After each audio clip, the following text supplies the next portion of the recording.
It is the early 2000s. The Great Schism is upon us. The world's greatest producer of RPGs, Square, is bleeding talent and confidence. They lose Tetsuya Takahashi in 1999, Yasumi Matsuno in 2005, and between the two, in 2003, they lose Hironobu Sakaguchi, Mr. Final Fantasy himself.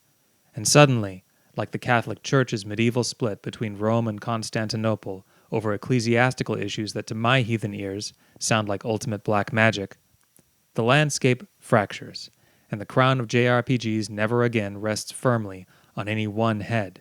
Square makes attempts to retain their crown, responding to the crisis by saying, well, let's make sequels to our single biggest hit ever, and let's try to rebottle that lightning, and let's sustain our brand with an avalanche of fan service, and along the way, let's try to create non-committal throwback successors that kind of seem like mid-90s Final Fantasy if you squint.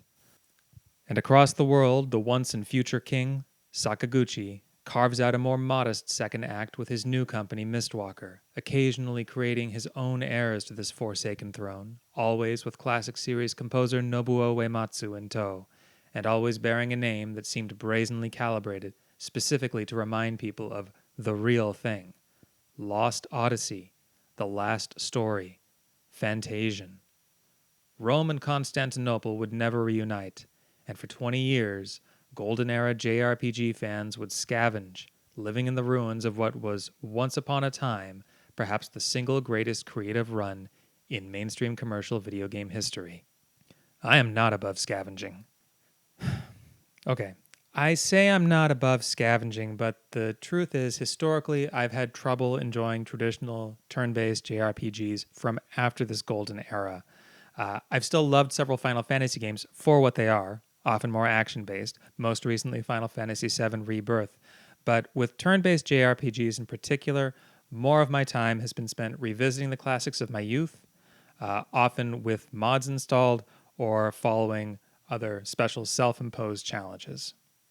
I've dabbled with some new releases over the years, Dragon Quest XI, Yakuza Like a Dragon, Crimson Echoes, Four Heroes of Light, Octopath Traveler, Lost Odyssey, Bravely Default, Clair Obscur. But even then, I've rarely stuck with them. And of these, over the years, the one that stuck with me the most was Lost Odyssey, a heartfelt story about the joy and pain of being an immortal man in a world full of death. So here we go, pinning my hopes on Mistwalker again with Fantasian. Fantasian definitely feels like a JRPG, and at least at first seemed to be making the same mistake as Square's nostalgia mining operations, presenting a pastiche of mid-90s aesthetics and ideas rather than displaying the vitality and creativity that took Square from Final Fantasy III to IV to V to VI to Chrono Trigger to Final Fantasy VII and beyond. We have a glimpse into a hyper-advanced civilization, a simple hero in his late teens, in a simple rustic town, meeting a simple magical girl, and venturing out into a simple forest. Now, to be fair to Fantasian, I don't think it's a problem for a game to rely on old tropes when it does it well, but at the same time, both Lost Odyssey and the golden era of Squaresoft do a better job of hooking the player with an interesting scenario. And I know what you're thinking. Don't buy the 90s nostalgia product if you don't want 90s nostalgia. But the iterative experimentation and the big swings are part of what I was nostalgic for. Many of the games from Square's golden era are conspicuously too big for their britches, imperfect, incomplete, straining against their limitations, reaching too far, too fast, too soon, with untested ideas.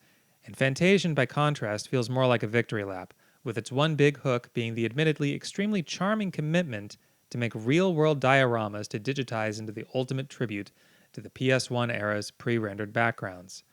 There are some other hooks, like the Dimension ability to temporarily bank random battles and then fight large groups at once, but honestly that feels a little undercooked. The experience of fighting 30 enemies at a time is shaped primarily by the geometry of your strongest AoE attacks, rather than by anything specific to the individual enemies. So, earlier mid-game Dimension fights feel pretty much exactly like late-game Dimension fights, and it goes from being a highlight of the game's mechanics to feeling like a design dead end. Fantasian's still good. After the first 5 or so hours, the story gets more interesting when the bratty but noble princess is introduced, And the gameplay does too, up through the end of Part 1. It never reaches all-timer status or really anywhere close to it, but it's solid. And then Part 2 happens, clearly inspired by Final Fantasy VI's World of Ruin in its sudden non-linearity.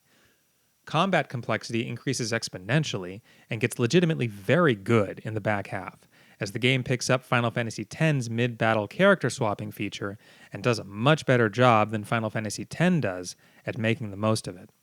Many of the late-game battles require leveraging your whole 8-character party, and I think it might actually be the single JRPG that most successfully makes the whole ensemble feel truly vital in the finale.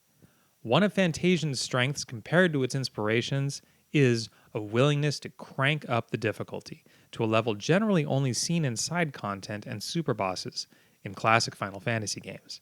And that's great. Unfortunately, Part 2's story content also feels less like a proper climax and more like the in-game or post-game part of other RPGs, when you're sweeping up loose ends and being provided minimal justification for the combat challenges after the game has run out of narrative juice.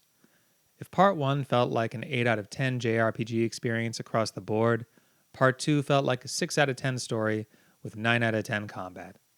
And that left Part 2 feeling more worthwhile, but still disappointing. A lot of the narrative threads that I thought would have emotional or philosophical payoffs ended up feeling like afterthoughts or checkboxes. I was hoping for the narrative depth and resonance of Final Fantasy IX and walked away with something more like Final Fantasy V. It's a shame. So let's return to the question. Do I want 90s nostalgia or don't I? Why am I surprised to get a game with Final Fantasy V vibes from the Final Fantasy V guy? Why do I keep circling Final Fantasy and its shadows rather than branching out? Why not play a Persona game or a Shin Megami Tensei game if what I want is an ambitious JRPG with 90s roots? Or Metaphor if what I'm hung up on is fantasy aesthetics? Or why not Xenoblade if I'm open to works by veterans of the Square diaspora, and I after all do love both the combat of Final Fantasy XII and the world of Xenogears? Why not give Trails a try? Or another Tales of game, since I did like Symphonia quite a lot back in the day. And am I really just going to name check Clair Obscur in passing earlier in the video, and then not comment on it further? And part of the answer to all of these questions is that I don't really love the aesthetic of either modern Atlas games or the more vanilla anime stylings of Trails, Tales of, or Xenoblade. And yeah, at the very least, that still leaves me the option of some other SMT games like Nocturne or Raido. But the other part of the answer is that I really did just imprint on Final Fantasy and Squaresoft at the right age and have a hard time branching out without comparing other things to these games. But I'd still like to try. Maybe Nocturne is the gateway that will give me a taste for Atlas games more broadly. Maybe I stop tuning out everything nice I've ever seen somebody say about the Trails series. Maybe I admit to myself that I like Tales of Symphonia despite its extremely vanilla anime aesthetics, and finally try Tales of Abyss or Vesperia or Berseria.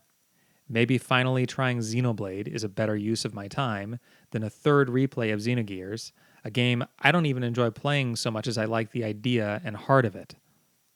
Can a man who doesn't want to move on, move on? Up next, 2025's Rhythm Doctor, which, as you might guess from the name, is a rhythm game. I don't know what to make of the idea of a single-button rhythm game. I worry that compressing the gameplay onto a single dimension will end up requiring it to be a more gimmick-heavy experience, but then I did love the Rhythm Heaven games, so what leg do I have to stand on to complain about gimmicks?